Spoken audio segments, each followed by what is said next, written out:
If you struggle with shyness or social anxiety, check out our free No BS training course with actual useful advice you can do from home.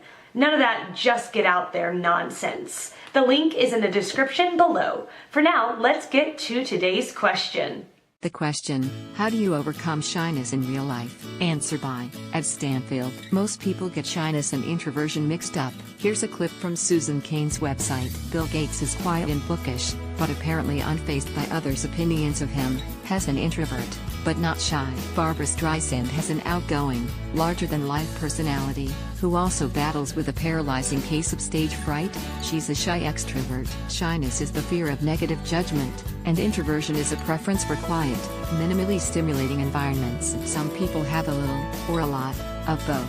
One of my huge pet peeves is the comment about a child. When people say, she's shy but will hopefully grow out of it. I want to get in their face and tell them there's nothing wrong with your child, you are the problem. Personally, I have a mix. Probably 80-20, introvert/shy. I prefer quiet environments. That's simply the way my nervous system is wired.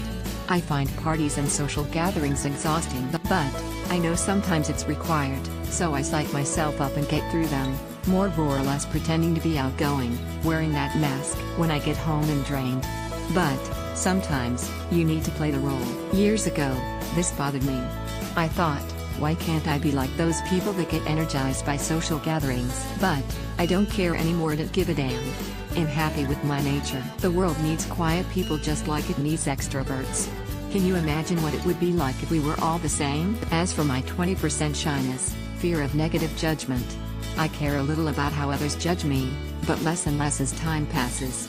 The benefit of maturity, I guess. So, I don't give much of a damn about that either. We waste too much time on worry if you asked me. Check out Cain's book Quiet. It's revelatory. And start with clarity. Answer by Rebecca Knowles. Can you remember the last time you stepped into a room full of strangers and felt that self-conscious and awkward feeling rush over you?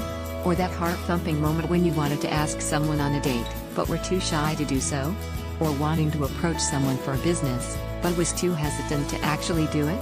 That anxiety in the pit of your stomach in social situations? Does it always feel like something is holding you back? Full source, How to Overcome Shyness, the Ultimate 3-Step Guide. Mobita. Recognize that the world is not looking at you. Besides, most people are too busy looking at themselves. Instead of watching yourself as if you were other people, bring your awareness inwards. Armed with your understanding of what makes you shy, seek within yourself and become the observing presence of your thoughts. Self-awareness is the first step towards any change or life improvement. Practice appreciating yourself and liking the unique expression that is you. Write a love letter to yourself. Do things you enjoy. Give gratitude for your body and its effortless functions. Spend quality time getting to know yourself. Go on a self-date. Rather than focusing on your awkwardness in social situations, focus on other people and what they have to say. Become interested in learning about others, and probe them to talk about themselves. You can try pondering the question while interacting. What is it about this person that I like? Visualizing yourself in this situation as a confident and happy person helps to shape your perception of yourself when you are actually in the situation. Close your eyes, sit back somewhere relaxing, listen to some relaxing music, imagine yourself in a scene or situation and see yourself the way you would like to be. In this scene, how do you feel? What do you hear? Do you smell anything? Are you moving? What do you see? Get all your senses involved to make it real. When we leave shy situations, what we are really doing is reinforcing our shyness. Instead, face the situation square in the face.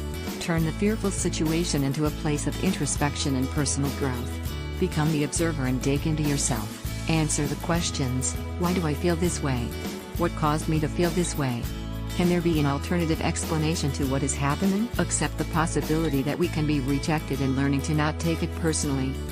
Remember, you are not alone and we all experience rejections. It is part of life and part of the learning process. The key lies in how you handle rejections when they come. It helps to be mentally prepared before they happen. Like any other skill, social skills can be cultivated through practice and experience.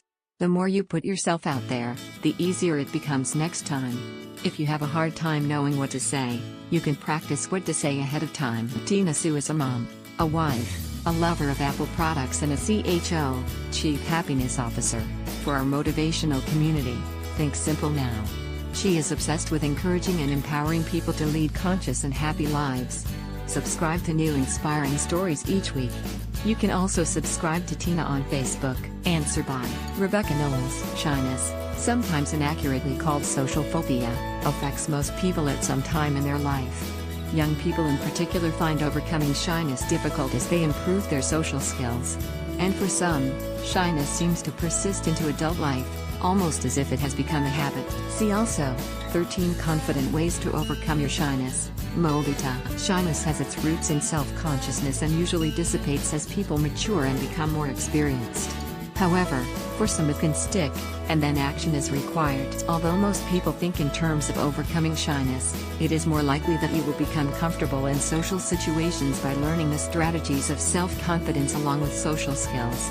Then, shyness is no longer the issue, as social nerves will melt away as a new habit takes their place. It is my personal opinion that social phobia is too often diagnosed where people are simply experiencing natural shyness. It is perfectly natural to be a little timid in a situation where you don't yet know the rules, or what to do.